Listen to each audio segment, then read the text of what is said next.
मेरी माँ हर रोज बाजार से केले मंगवाती थी और कहती, तुम्हारे पापा केले के वेफर्स बहुत शौक से खाते हैं। लेकिन मेरी माँ कभी वेफर्स नहीं बनाती थी। एक दिन मम्मी पापा के झगड़े के कारण मैं घर से बाहर निकलकर माँ के लिए केले लाने चली गई। लेकिन यहाँ तो मामला कुछ और ही था। अचानक मुझे महसूस हुआ कि केले की थैली के अंदर से कुछ हिल रहा था। इसीलिए मैंने उसे खोलकर देखा तो वो देखकर मेरे पैरों तले जमीन खिसक गई, क्योंकि मेरे पापा जब भी मुझे मनहूस कहते थे तो मुझे बहुत दुख होता था। वो हमेशा मुझे कहते कि इस लड़की को हमारी ज़िंदगी से निकाल दो, हमारा जीवन सुखी हो जाएगा। जब पापा ने मुझे ऐसे बोला तो मैं उनसे झगड़ा करने बैठ जाती। हमारे घर में लड़ाई शुरू हो जाती थी और ये सिलसिला तो अब रोज़ का हो गया था। मेरी दादी को भी मैं बिल्कुल पसंद नहीं थी, क्योंकि मेरी दादी को पोता चाहिए था। इसीलिए वो भी मेरी माँ से हमेशा झगड़ा करती रहती। उनकी तू मैं ख़त्म होने का नाम ही नहीं लेती। एक दिन मेरी माँ मेरे पास आई और मुझे कुछ पैसे निकालकर रमेश काका की दुकान से केले लाने को कहा और कह रही थी, तुम्हारे पापा केले के वेफर्स बड़े शौक से खाते हैं। मैंने माँ से पैसे लिए और केले ले आई। अब ये सिलसिला हर रोज होने लगा। मैं यही सोचती थी कि मेरी माँ केले मंगवाती है लेकिन केले के वेफर्स कभी बनाती नहीं है। फिर मुझे लगता शायद घर के तनाव भरे माहौल से दूर करने के लिए वो मुझे घर से बाहर भेज दिया करती। मेरी माँ एक साधारण महिला थी, सारे दिन काम में लगी रहती थी, लेकिन कोई भी उनसे खुश नहीं होता।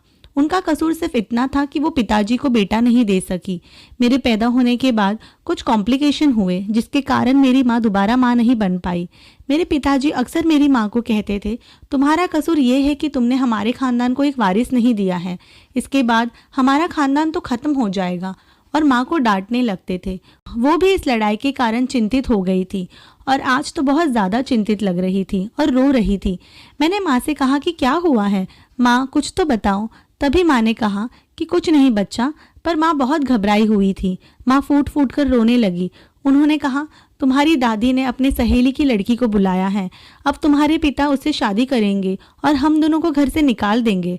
हम दर बदर की ठोकरें खाएंगे। ये बात तो सच में परेशानी की थी, पर माँ ने कहा, एक काम करो, तुम रमेश काका से केले ले आओ, मैं केले के वेफर्स बनाती हूँ। माँ की हालत देखकर मुझे हंसी आ गई थी, क्योंकि माँ सोचने और समझने की स्थिति में नहीं थी। फिर भी वो मुझसे केले मंगवाने रमेश काका की दुकान में भेज रही थी। मैं केले लाने चली गई। मुझे मालूम था कि आज भी रोज की तरह केले के वेफर्स नहीं बनेंगे। मैं केले लेकर घर लौट आई तो दादी की सहेली की लड़की आ चुकी थी। वो 27 साल की लड़की माँ के मुकाबले 10 साल छोटी थी। उनकी खूबसूरती देखने लायक थी। अपनी माँ की ओर से देखा तो पूरी तरह से थक चुकी थी। मेरी माँ का चेहरा उस आंटी के सामने बिल्कुल भी फीका पड़ चुका था। मेरी माँ पर बहुत तरस आ रहा था। मैंने पिताजी को देखा तो वो भी खुश दिख रहे थे। दादी भी बहुत खुश थी। मैं अपनी माँ की हालत समझ सकती थी। हम सब ने साथ में खाना खाया था। दादी सबसे पहले हर चीज़ आंटी को परोस रही थी। पिताजी भी उनके पीछे जा रहे थे। मेरी माँ और मैं नीचे वाले कमरे में चले गए। ऐसा लगता था जैसे हम वहाँ मौजूद ही नहीं थे। खाना खाने के बाद सब लोग अपने अपने कमरे में चले गए। सुबह हुई तो माँ मेरे पास आई और बोली, आज स्कूल मत जाना, हम बाजार जाएंगे, कुछ खरीदारी करनी है। माँ ने कहा कि पापा से कहो कि हमको बाहर खरीदारी करने जाना है, लेकिन पापा का स्वभाव मेरे प्रति अच्छा नहीं था, इसीलिए मैं उनसे पैसे मांगने के लिए बहुत डर रही थी। मैं उदास हो गई थी। मैंने पापा से पैसे की मांग की। पापा सीमा आंटी पर मेहरबान थे या फिर न जाने क्या था कि मुझे हंसते हंसते पैसे दे दिए। खैर, उसके बाद हम दोनों माँ बेटी बाजार चले गए। मैंने आज पहली बार अपनी माँ को अपने लिए खरीदारी करते हुए देखा था। बहुत अच्छे अच्छे 4-5 सूट लिए। हम घर वापस आए तो मैंने देखा कि सीमा आंटी पापा के बगल में बैठकर बातचीत कर रही थी। ये देखकर तो मम्मी का मूड पूरा खराब हो गया था। दादी भी आंटी को पापा के करीब लाने के बहाने ढूंढ रही थी। एक दिन हम सब साथ में खाना खा रहे थे कि दादी ने मुझे कहा कि खाना खाने के बाद सामने की दुकान पर केले लेकर आना, तुम्हारे पापा केले के वेफर्स बड़े चाव से खाते हैं। तभी मेरे मुंह से निकल गया कि मैं तो रोज केले लेकर आती हूँ, माँ के पास रहेंगे केले। मेरी आवाज़ सुनकर माँ चौंक गई। मुझे शायद ऐसा लग रहा था कि माँ मुझे सबके सामने चुप करने का इशारा कर रही है। फिर मैं चुप बैठ गई और फिर दादी बोली, ये मैं सीमा को बनाने को कहूँगी, क्योंकि इसके बाद तो वही यहाँ पर खाना पकाने वाली है।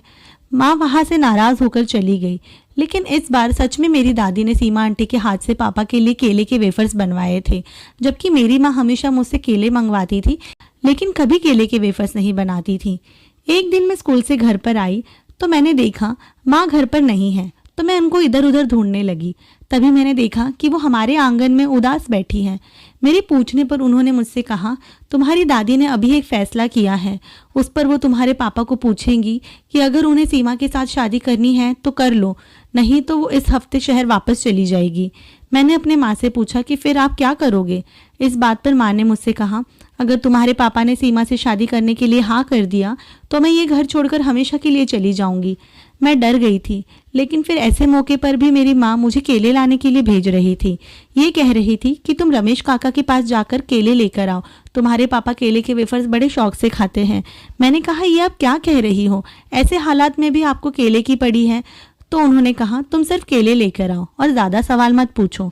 माँ की बात मेरे पल्ले नहीं पड़ रही थी, फिर भी मेरे माँ के खातिर मैं केले लेने चली गई। दुकान से वापस आते हुए मैंने थैले में कुछ हिलता हुआ महसूस किया। जब उसके अंदर झांक कर देखा, वो देखकर तो मेरे पैरों तले जमीन खिसक गई, क्योंकि उसके अंदर एक जिंदा मुर्गी का बच्चा था और साथ में नींबू के कटे हुए टुकड़े भी थे। उसे देखकर कई सवाल मेरे मन में पैदा हुए थे। हमेशा मेरी माँ बाजार जाते समय एक डिब्बा मुझे दिया करती थी। उसी डिब्बे में दुकानदार केले डालकर देता था और डिब्बा थैली के अंदर डालकर देता था। माँ ने मुझे बताकर रखा था कि दुकानदार से थैली लेने के बाद सीधा घर ही आना है, ठीक है? मैंने आज तक थैली को कभी खोलकर नहीं देखा था, लेकिन आज मैं डिब्बा लाना भूल गई थी। माँ ने ये जिंदा मुर्गी और कटे हुए नींबू क्यों मंगवाए थे? ऐसे कई सवाल मेरे मन में पैदा हुए थे, लेकिन मेरे ख्यालों से बाहर आई और मुझे मेरी माँ का ख्याल आया। मैं घर आई तो मैंने देखा सब साथ साथ बहुत अच्छे से हंसी खुशी बात कर रहे थे और ये देखकर मुझे गुस्सा आया और मैं अपने कमरे में चली आई। मैंने माँ को इस बारे में पूछा तो माँ ने मुझे कहा, समय आएगा तो तुझे सब पता चल जाएगा। पिताजी का माँ के साथ रहना असंभव था, इसीलिए मुझे माँ की बहुत चिंता हो रही थी। उस दिन छुट्टी का दिन था, मैं घर पर ही थी। दादी माँ के साथ सुबह से लड़ रही थी। माँ अपना काम खत्म करके अपने कमरे में जाकर लेट गई। दादी हमें धमकी दे रही थी कि मेरे बेटे का कमरा खाली कर दो, नहीं तो मैं तुम्हें केवल कमरे से ही नहीं बल्कि उसके घर से भी निकाल दूंगी। हमने उनकी बात का कोई जवाब नहीं दिया तो वो माँ का सामान कमरे से बाहर फेंकने लगी। मेरे संयम का बांध टूट चुका था। मैं माँ के पास गई और उनके ऊपर गुस्सा करने लगी और कहने लगी कि आप उनको दायरे में क्यों नहीं रख रहे हो। फिर भी मेरी माँ खामोश थी। पर उसके बाद दादी ने हम माँ बेटी को घर से बाहर धक्के देकर निकाल दिया। तभी पापा हम दोनों माँ बेटी का हाथ पकड़कर घर में दाखिल हो गए। दादी पापा पर चिल्लाने लगी और कहने लगी, अभी और इसी वक्त इस औरत को तलाक दे दो, उससे तुम्हारी माँ की बेइज्जती की है। दादी की बातें सुनकर पापा ने कहा, शुरुआत तुमने की है। पापा की बातें सुनकर दादी बोली, मैंने इन्हें कहा था कि तुम्हारा कमरा खाली कर दो, ये कमरा मुझे सीमा के लिए सेट करना है, तुम दोनों की कल शादी है। पापा सीमा आंटी को बोले, देखो सीमा, आप हमारे घर में एक मेहमान हैं, आपके साथ मैंने बहुत अच्छा वक्त गुजारा है, पर मुझे बिल्कुल अच्छा नहीं लगता कि आपकी वजह से कोई मेरी पत्नी के साथ बुरा बर्ताव करे, इसीलिए माफ करिएगा, पर कल ही आप हमारे घर से वापस अपने घर जा सकती हैं। माँ की बात सुनकर दादी चिल्लाने लगी, तुम्हारा दिमाग खराब हो गया है क्या? दादी ने गुस्से में कहा कि सीमा तुम्हें वारिस देगी और तुम्हें क्या चाहिए? पापा ने कहा, भगवान को अगर हमको वारिस देना होगा तो वो दे ही देगा। आज मैं आपसे कहना चाहता हूँ कि आप इस घर की मालकिन हो। इस घर में जो कुछ भी है सब कुछ आपका ही है। आप यहाँ रानी बनकर रहे, मैं, मेरी पत्नी और बेटी आपकी सेवा करेंगे। लेकिन आज के बाद अगर आपने हम लोगों से झगड़ा करने की कोशिश की तो हम तीनों ये घर हमेशा के लिए छोड़कर चले जाएंगे। पापा की बातें सुनकर सीमा आंटी अपने घर चली गई और दादी ने गुस्से में खुद को कमरे में बंद कर लिया था। मैं पापा से शिकायत किए बिना नहीं रह पाई। मैंने कहा, पापा जी, आपने मुझे और मेरी माँ को बहुत तकलीफ दी है। आपने हमें शुरू से प्यार और सम्मान दिया होता तो हमारे साथ ऐसा नहीं हुआ होता। पापा ने कहा, बेटा, तुम्हारी माँ मेरे लिए बहुत प्रिय है, लेकिन मैं अपनी माँ के आगे मजबूर था। मेरी माँ बहुत खड़ूस स्वभाव की है। मैं हमेशा तुम दोनों को उनसे बचाने की कोशिश करता आया हूँ। जब माँ को गुस्सा आता था तो मैं तुम दोनों पर गुस्सा करता था ताकि मेरे गुस्से को देखकर माँ अपना गुस्सा भूल जाए। पापा की बातें सुनकर मैंने कहा, आपके कारण मेरी माँ डिप्रेशन का शिकार हो चुकी है। पापा ने प्यार से माँ को गले लगाया और कहा, तुम चिंता ना करो, मैं तुम्हारे पास ही हूँ और तुम्हें छोड़कर कभी नहीं जाऊँगा। तुम दोनों मेरी जिंदगी हो सके तो मुझे माफ़ कर दो। तभी मेरे पापा का असली चेहरा मेरे सामने आया। वो एक बहुत अच्छे इंसान थे। वो हमारे लिए ही हमसे झगड़ा करते थे। अभी मेरे पापा और मेरी माँ के जीवन में बहुत ज़्यादा सुधार आ गया था। वो पहले से भी बेहतर बर्ताव करते थे। पापा के दिल में हमारे लिए प्यार था। घर की हालात में भी काफ़ी बदलाव था। दादी भी अब इज्जत से पेश आती थी। एक दिन मैंने माँ से पूछा, आप हर दिन मुझसे केले क्यों मंगवाते थे? लेकिन उसमें तो एक मुर्गी का बच्चा था, वो भी जिंदा। मैंने देखा था। जिसे देखकर मैं बहुत डर गई थी। इतना तो मैं जानती हूँ कि दुकानदार से इतनी बड़ी गलती नहीं हो सकती जो केले के बदले मुर्गी का बच्चा दे दे। इसमें ज़रूर कोई राज छुपा है। आप मुझे बताइए, वो मुर्गी का बच्चा वहाँ क्या कर रहा था? वो बहुत डर गई थी, लेकिन उनके पास अब सच बोलने के अलावा कोई चारा नहीं था। माँ ने कहा, वो रमेश काका मेरा हाल जानते थे। एक दिन उन्होंने मुझे एक जादू टोना करने वाले बाबा के बारे में बताया। कहा वो तुम्हारी मुसीबत का हल जरूर देंगे। मैं इतनी मुश्किल में थी कि बिना कोई सोच विचार किए मैंने उस बाबा की मदद ले ली। उन्होंने बताया, अगर आप 40 दिन के लिए एक मुर्गी का बच्चा और नींबू के साथ प्रयोग करेंगे तो उसके बाद मुर्गी को मारकर जानवर को खिला दो। आपके पति पर किसी और औरत का साया नहीं पड़ेगा और आपकी शादी में सुधार आ जाएगा। पर यह बात किसी को बताना नहीं, इसीलिए मैं तुम्हें झूठ बोलकर केले लाने भेजती थी और रमेश काका तुम्हें मेरे प्रयोग का सामान दे देते। उनके कहे अनुसार मैंने सारा प्रयोग किया। शायद उसी वजह से तेरे पिता ने मेरा साथ दिया है। मुझे माँ की बातें तो थोड़ी अजीब लगी थी, क्योंकि मुझे ऐसे कोई भी जादू टोना पर विश्वास नहीं था। फिर भी जो भी हुआ था अच्छा हुआ था। मैंने माँ को भी ताकीद किया कि अभी आप ऐसे कोई भी जादू टोना पर यकीन ना करें, क्योंकि किसी भी जीवित चीज़ को हानि पहुंचाकर हम अगर खुशी प्राप्त करने की कोशिश कर रहे हो तो वो हमारे पास ज़्यादा टाइम नहीं रह सकती। मेरी इस बात पर माँ ने मुझे यकीन दिलाया कि वो इसे दोबारा कभी नहीं करेंगी, और उसके बाद मेरी दादी ने भी कभी भी मेरी माँ को परेशान करने की कोशिश नहीं की। इस घटना को 2 साल बीत गए।